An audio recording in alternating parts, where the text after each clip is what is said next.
Paramashivoham Om Nityananda Paramashivoham Om Nityananda Paramashivoham Om Nityananda Paramashivoham Om Nityananda Paramashivoham Om Nityananda Paramashivoham Om Nityananda Paramashivoham Om Nityananda Paramashivoham Om Nityananda Paramashivoham Om Nityananda Paramashivoham Om Nityananda.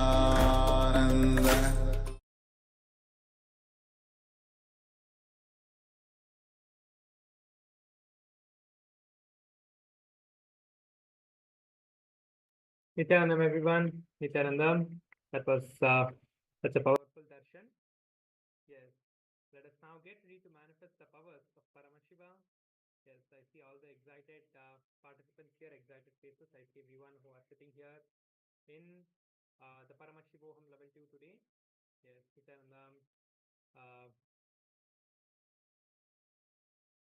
Madhav, Aya, Nityanandam, Masatya Srinivas, Nityanandam. Yes, Nityanandam, everyone. So let us now get ready to manifest the powers of Paramashiva. Please sit straight with your head, neck, and spine in a straight line.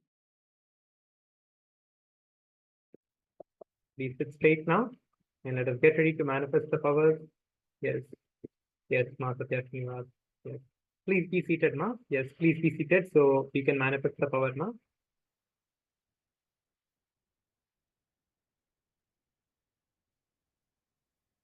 So we're going to be manifesting the power of consciousness over matter now. So you can, if you have any coconut or any fruit, any circular object like a fruit or anything like an apple, orange, or a coconut, right? So you can keep that in your hand now. Let us get ready to do the power manifestation first. So immediately after the darshan, it is very important that we manifest the power of Paramashiva. So please sit straight. And let us now get ready to manifest the powers.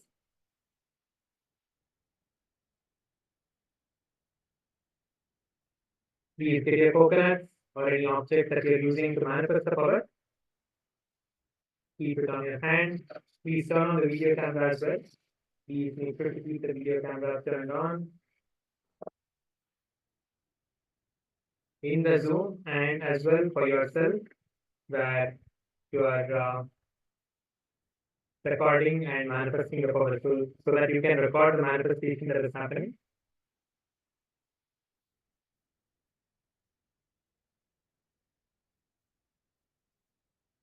Let us now listen to the Shastra Pramana of the power manifestation of consciousness over matter.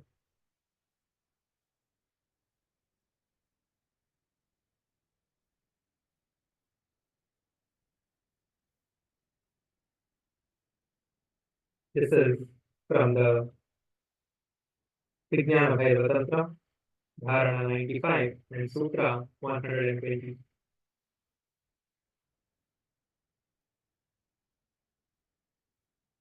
क्वचिद् वस्तुनि विन्यस्य शनैर्दृष्टिं निवर्तयेत् तज्ज्ञानं चित्तसहितं देवि शून्यालयो भवेत्.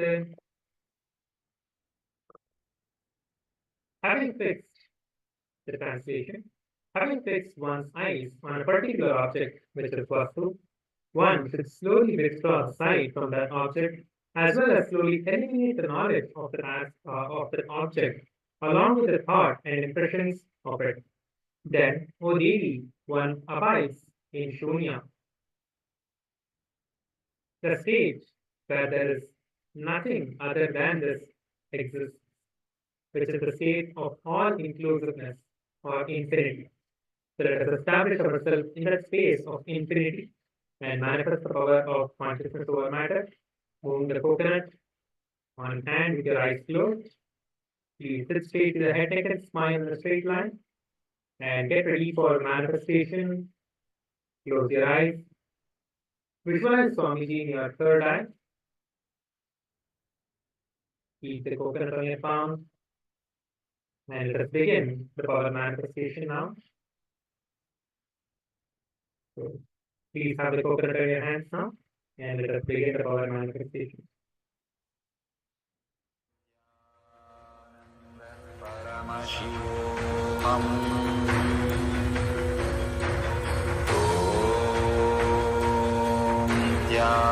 Nityananda Paramashivoham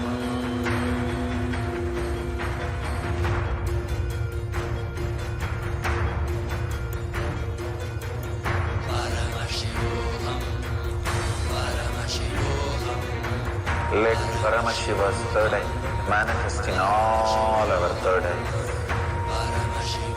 Let the Amrita pour, let the Varni open up, manifest in all of us.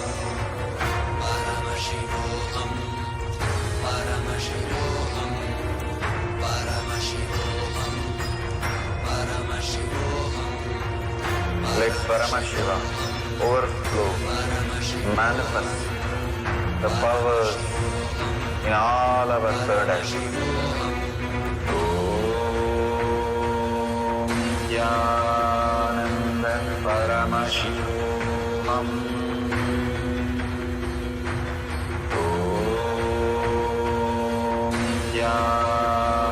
Nityananda Paramashivoham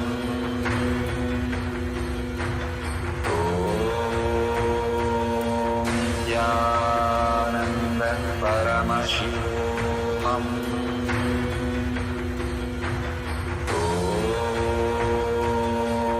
Nityananda Paramashivoham.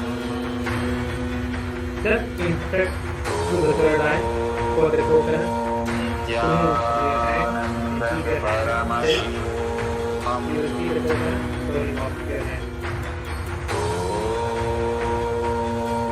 Nityananda Paramashivoham Om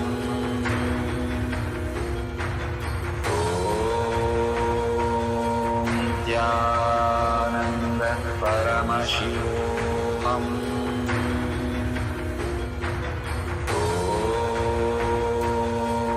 Nityananda Paramashivoham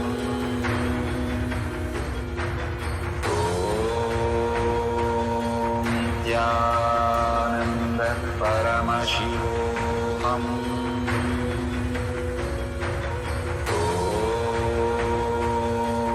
Nityananda Paramashivoham Om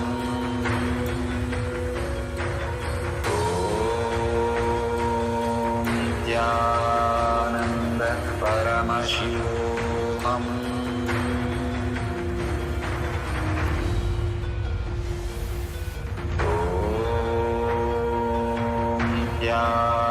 Nityananda Paramashivoham Om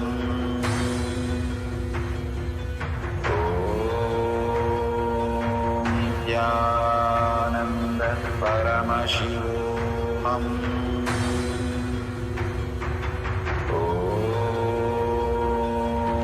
Nityananda Paramashivoham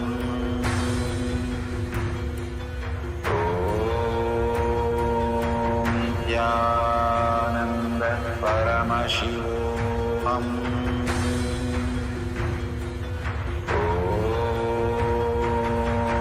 Nityananda Paramashivoham.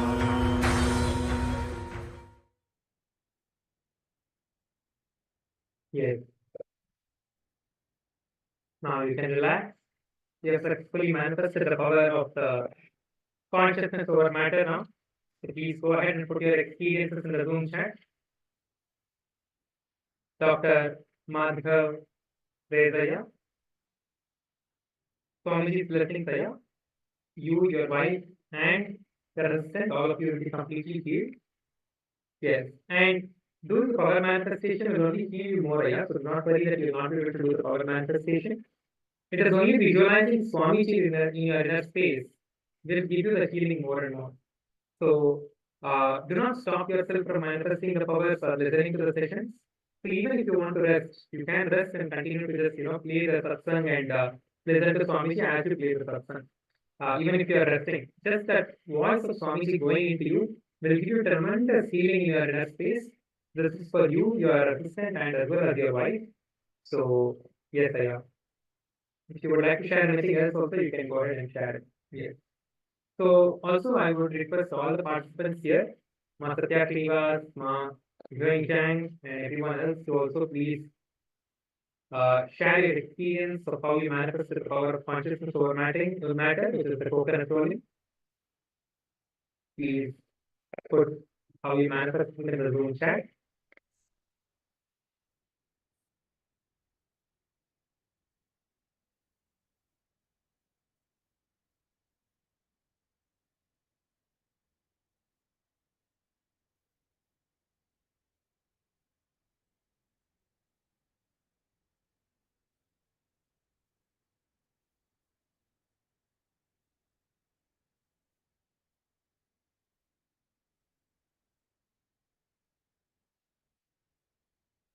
Yes, you can quickly take a few moments now to share your experiences on the social media. Please take a few moments quickly and share your experience now.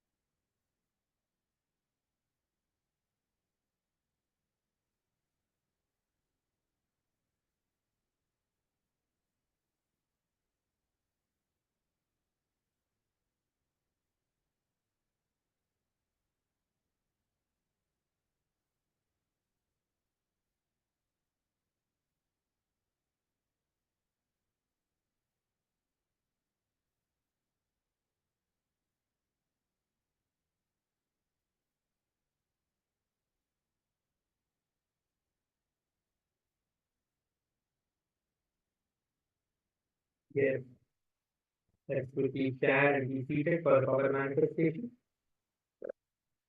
Get ready to manifest the divine power, Paramashivoham.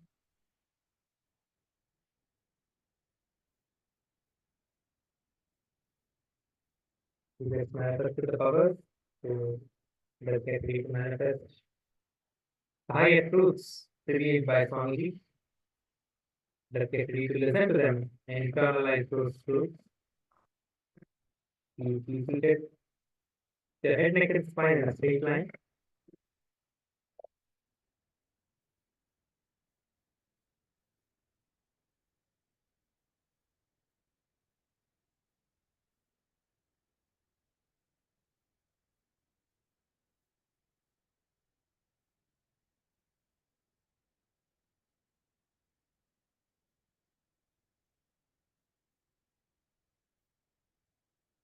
Next, we are going to be looking at Bhakti Yoga. Love is your very life. We are going to be looking at this aspect today in this session. Bhakti Yoga is union through the devotional love. Love happens when we experience cosmic consciousness, when we have a spiritual experience, when our ego disappears. Krishna lays out the whole technique for us step by step. Love is not a mood, it is not a mere emotion, it is our very existence. Bhakti is the expression of devotional love. The expression of the gratitude that happens because of the spiritual experience. That is why bhakti happens only after a spiritual experience. If it is our solid experience that every living being is God, we radiate love and our being becomes completely love. Krishna says, you fix your mind on me alone, establish your mind in me. You will live in me always. There is no doubt in it. With constant practice, try to attain me. If you are not able to practice, then perform actions for me. In this way, develop the desire to attain me. Krishna continues to say, one who has no dislike for envy for any being, who is friendly and compassionate to everyone, free from the sense of I and mine, the ego, maintains equanimity of mind, both in joy, sorrow, forgiving, and ever satisfied, united with the yoga, has a strong commitment to me and has fixed his mind and intellect upon me. Such a devotee of mine is very dear to me. This is revealed by Bhagavān Śrī Kṛṣṇa himself in the Bhagavad Gita. You are a wave in the ocean of existence. When the wave understands that it is not separate from the ocean, it drops its resistance and merges with the ocean. Krishna clearly talks about the physical matter in which we exist, as well as the consciousness that stays in the matter. The consciousness is the root cause. It is not only the origin, but also the cause. It is the source from which we come and in which we stay. The whole universe, the universal consciousness, is the space in which we all happen.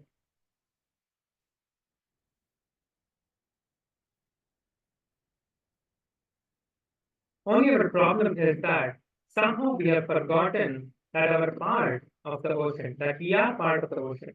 We forget that we belong to the ocean itself, to the Kshetragna, the world. Kshetragna means the consciousness, which is the cause for the field of action. Kshetra means field, and Kshetragna means knower of the field. Kshetra means body, and Kshetragna means the consciousness that knows it has a body. Our consciousness is Kshetragna, and our body, or the matter, is the Kshetra that we reside in.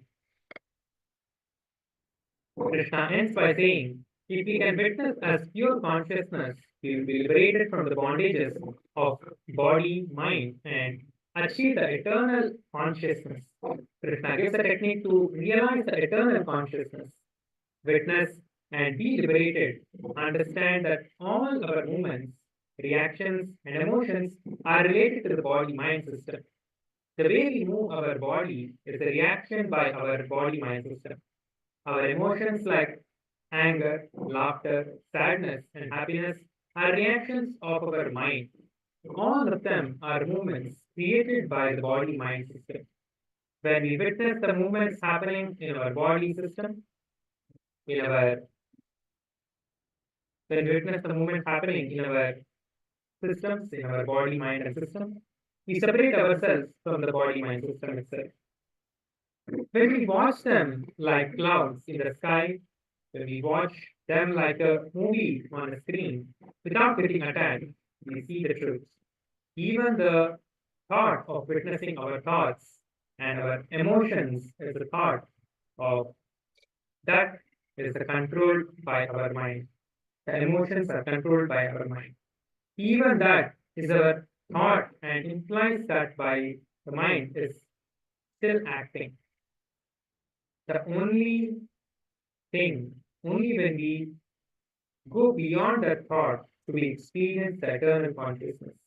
Breaking out from the thought is the only way that we are going to experience that consciousness. The technique may take at least 10 minutes. You are going to witness your body movements, breath movements, and mind movements, movements of your body, movements of your breath, and the movements of your mind.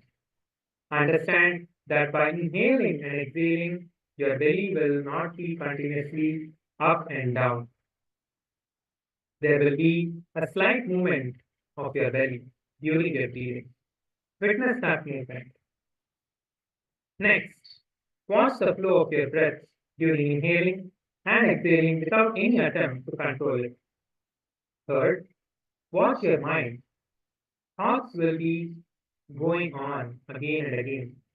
Please do not judge your thoughts as right or wrong. Don't be afraid of your thinking. For a few minutes, sit comfortably next to your mind like a close friend. And then, just you can place a mirror in front of you and cognize that the mirror, the person in the mirror, is your own incomplete half. Your mind was your close friend. Let it tell you whatever it wants to. Let it speak out louder. Whatever it wants, let it speak out. Without speaking, your thinking will not have its clarity, depth, and strength. Allow your mind to talk, and make it as part of you by befriending it. Witness all these with no attachment. Do not stop, control, or go behind anything. This is the self-completion process, the Sapurnatva Kriya, with your own mind. Sattva, Rajas, and Tamas, the three attributes of the nature which all living beings exist. Krishna also explains the three layers of the body-mind system: Purna Sharira, Mana Sharira, and the Sukshma Sharira, which are the physical, mental, and subtle bodies respectively. Material nature consists of three attributes or root patterns: gunas, sattva, which is the goodness, rajas, which is the passion, and the tamas, which is the ignorance.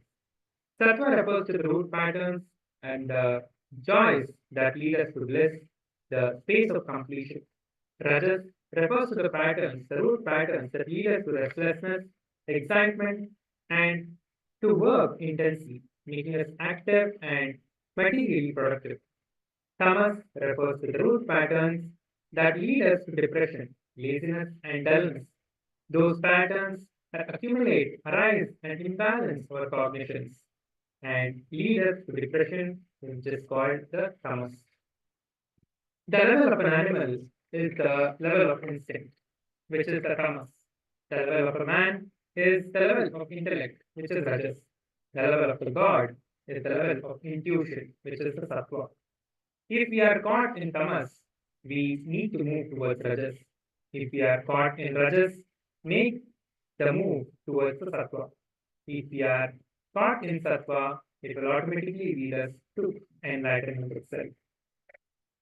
Going beyond the gunas, the Gunatraya Vibhaga Yoga, Krishna explains the nature of one who has transcended the three gunas, one who has gone beyond his natural attributes, one who has completed his root pattern.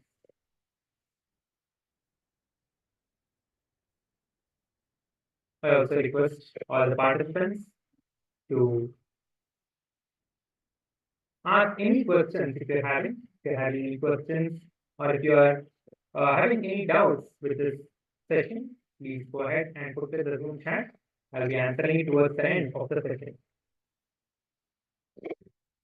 He is beyond the play of emotions. Whatever happens is right. Success and failure mean the same. Friend and foe make no difference. Poverty or riches have no influence. Such an attitude of total detachment requires one thing: complete trust and surrender.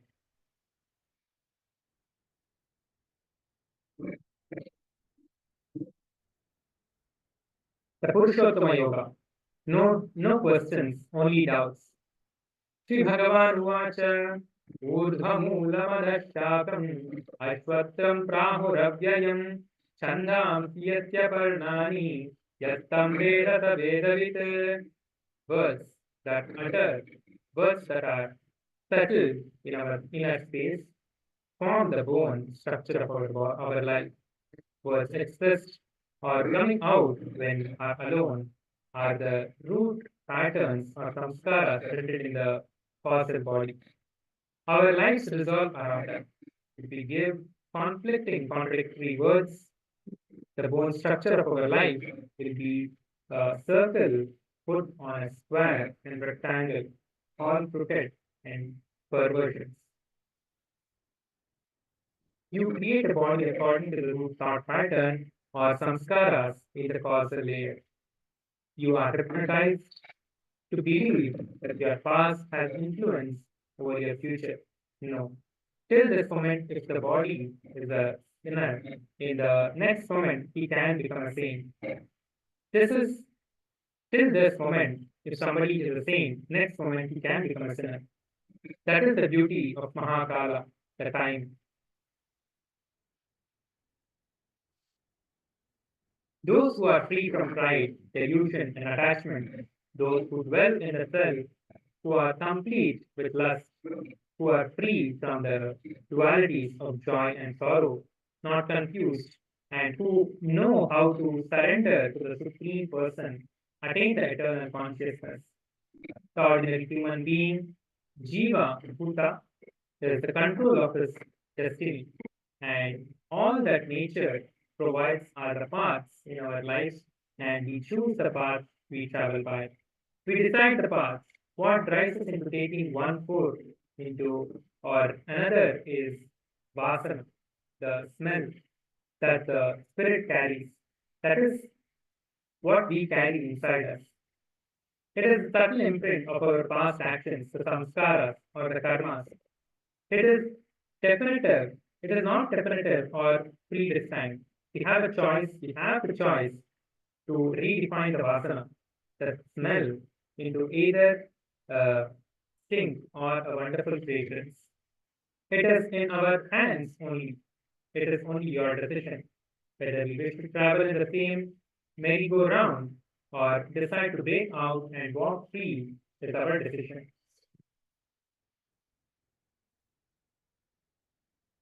Just for 21 days, either night before sleeping, do the completion with all your incompletions for at least 42 minutes, reliving and reliving your past sufferings and root patterns. This completion process will directly work on your causal layer. Always sleep in the space of completion and wake up with a spiritual thought of completion. Then check your face. It will be changed. Your eyes will have a new look. Your body will have a grace. A teacher knows intellectually, a master knows experientially. A master has experienced what he is speaking, the truth. We don't have to become something new. We need to wake up and realize what we already are. The master never allows us to stop at any step before the full flowering happens. Again and again, he inspires and takes us to the higher level of consciousness, the conscious experience, until we realize we are that eternal consciousness, our true potential. Now, let us enter into the internalization process. Get ready, sit straight, and internalize these great truths that we have just learned from Swamiji. Now, let us face the completion happening. Relive all the incompletions you have experienced today.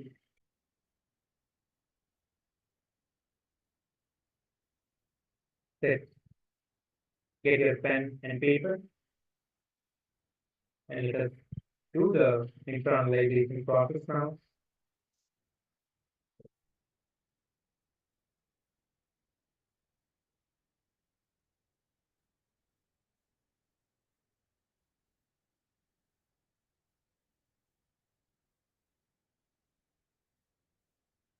Sit with your head, neck, and spine in a straight line.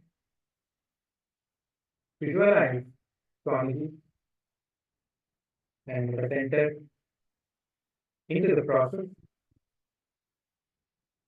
We start now.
your whole day and relive and release your entire day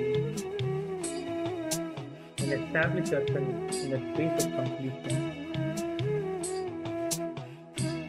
Declare to live in the space of completion from now and take the sankalpa of doing the completion process for 42 minutes before going to bed each and every day.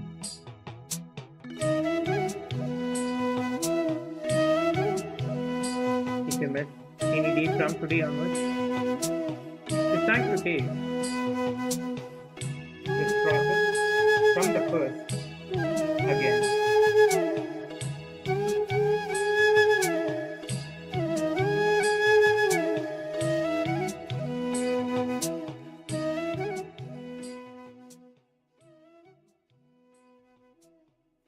Decide to take this process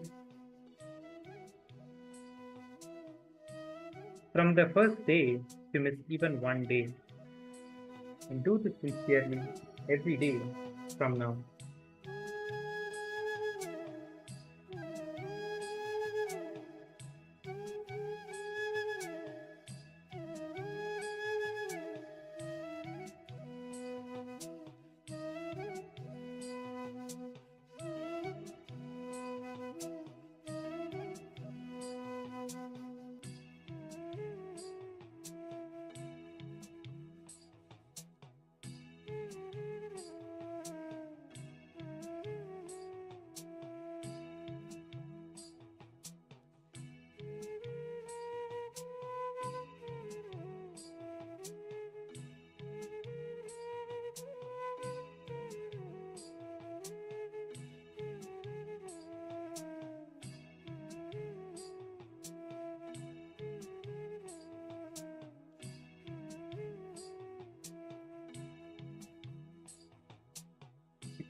Let us now begin the power manifestation in the same space of completion. Let us enter into the power manifestation. We are again going to be doing another round of the consciousness over matter. Please have the coconuts in your hand. Sit straight, the head, neck, and spine in a straight line. Intensely, let us begin the power manifestation now. Look through the third eye at the coconut and decide for the coconut to move.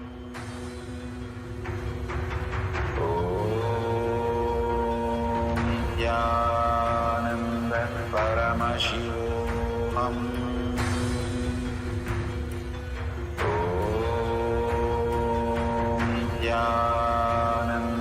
Paramashivoham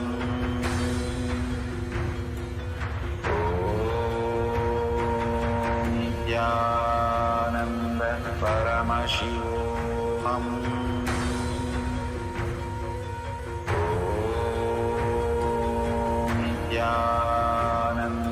Paramashivoham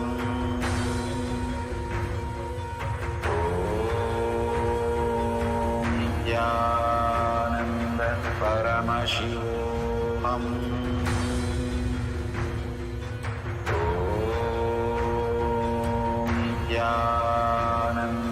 Paramashivoham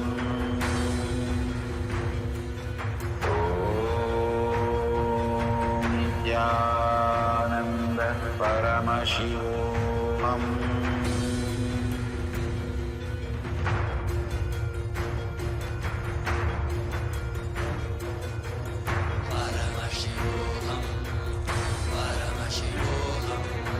Let Paramashiva's third eye manifest in all our third eyes. Let the Amrita pour, let the Vanni open up, manifest in all of us.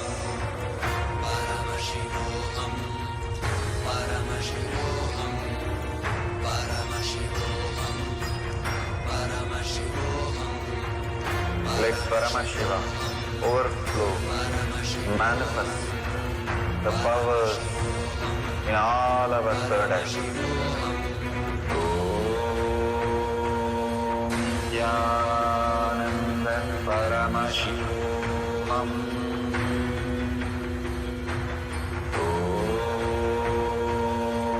Jnananda Paramashivoham.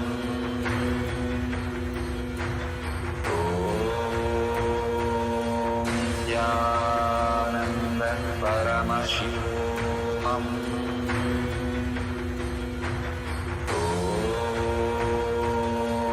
Jnananda Paramashivoham.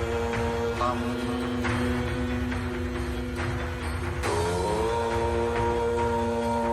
Jnananda Paramashivoham. Jnananda Paramashivoham. Om Jnananda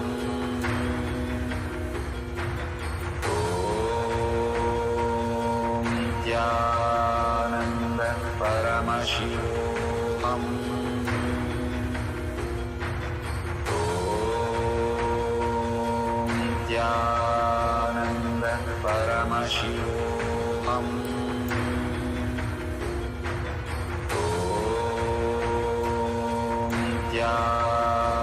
Jnananda Paramashivoham.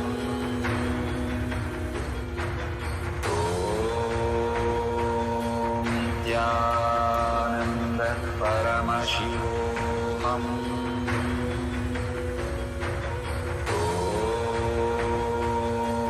Jnananda Paramashivoham.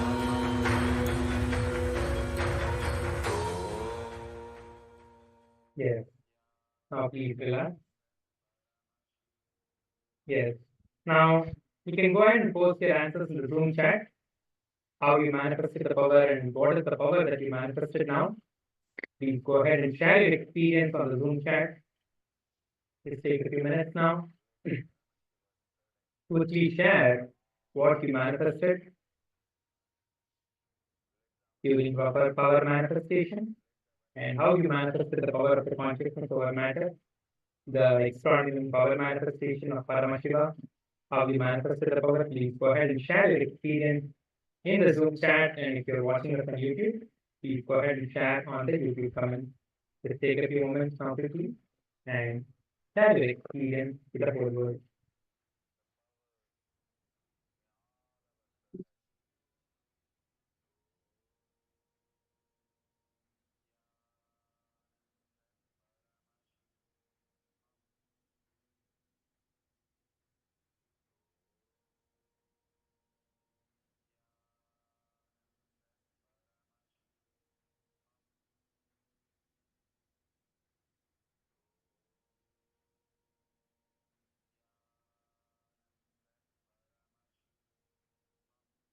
Yes. So let's now continue with the next session. Next is the Yoga Nashta Parantapa. Bhagavān Śrī Kṛṣṇa says, Yoga is imperishable. I am telling you this very ancient science of ultimate enlightenment, yoga, and being my devotee, my friend, you will understand the supreme mastery of the science. So let us enter into the science as it is revealed by Sri Krishna. Just sit with a complete, open, relaxed being in the space of listening. Let us meditate on Sri Krishna, the greatest enlightened masters, the Jagat Guru.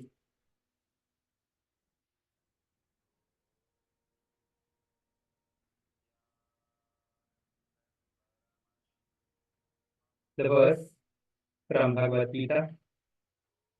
Imam vivaste yogam proktavanam avyayam Vivasvan manave praha manurikshva kave bravit.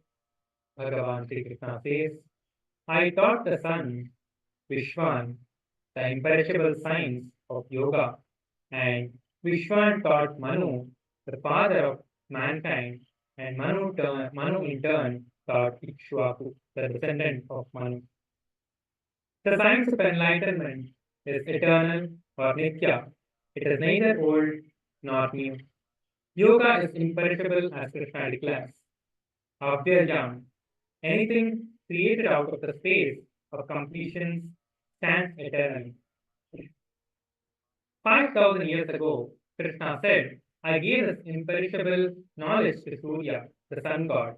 Vishwan instructed Manu, the father of mankind, who then passed his wisdom onto Ikshvaku, who was his descendant. Here Krishna gives the succession, the master-disciple lineage. Krishna says, the supreme science was taught by me, Imam Vivaste Yogam, and the supreme science was received through the lineage, Evam Parampara Prapta.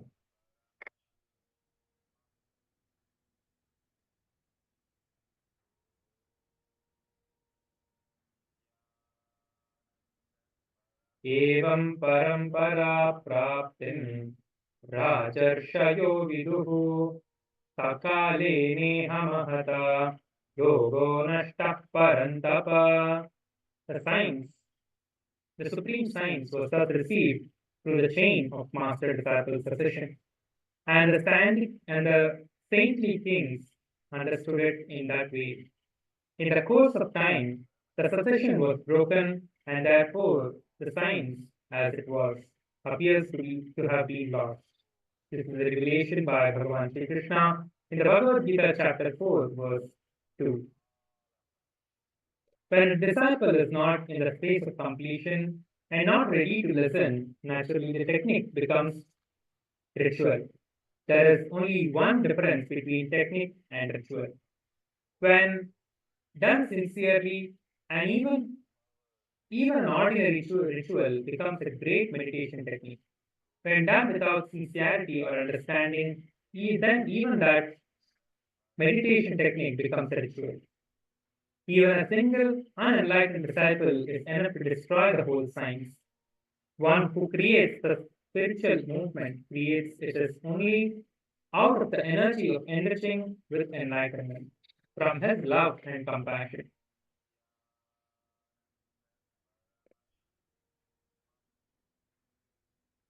In the course of time, people who were not enlightened entered this field and corrupted it. So the science was lost. That is why, time and again, our Upanishads insist upon going to a living master again.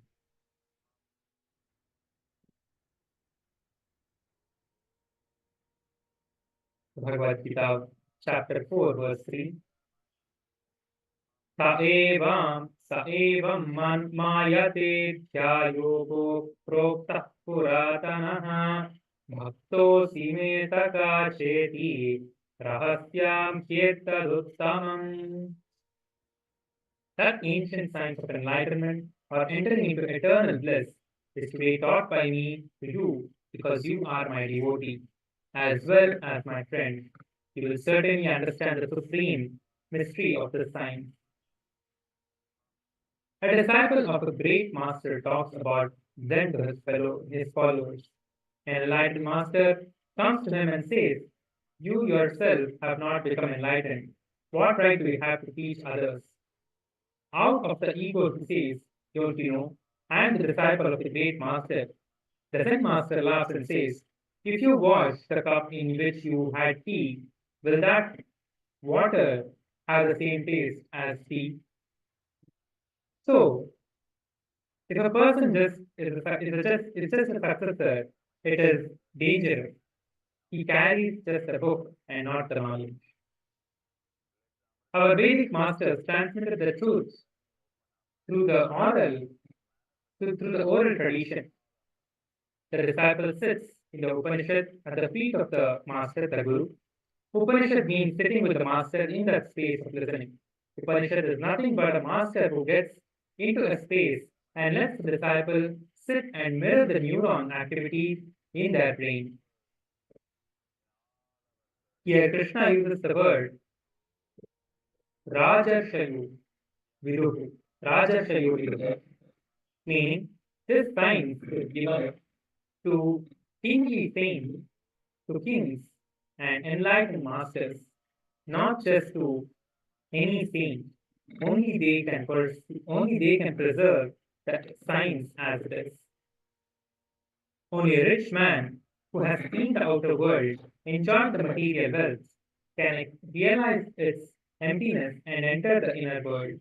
Only a king can enter into enlightenment because he knows there is nothing in the outer space that can fulfill him anymore.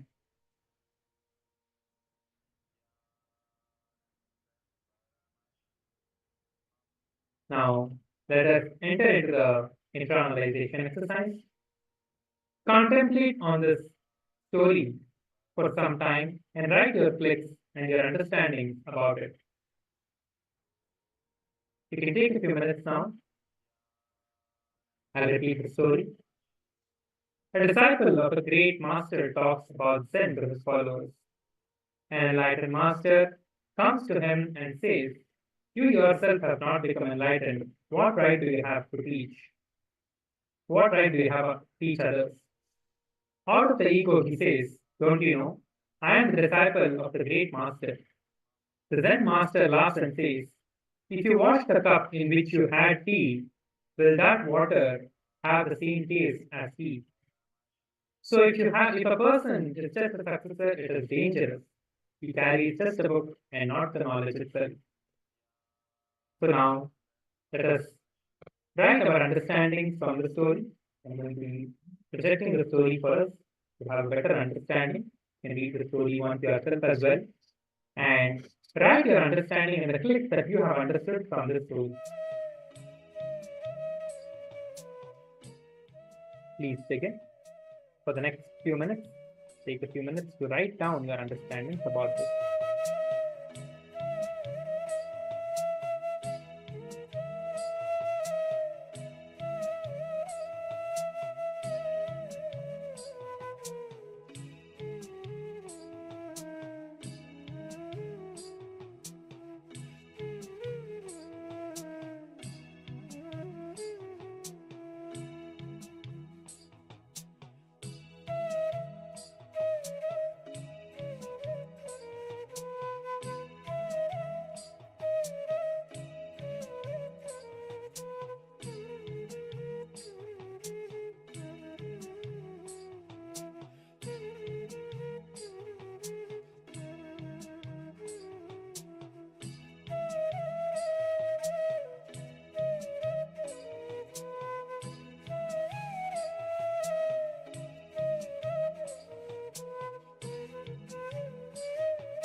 Yes.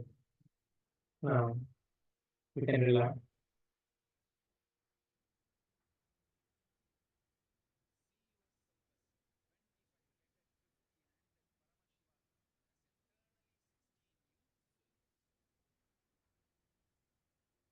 Next step is, let us see how to not repeat the same mistake as the disciple in the story. How do you not repeat the same mistake as the disciple? Take a few minutes now to internalize and understand it.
Yes. Now, breathe relax. Now, let us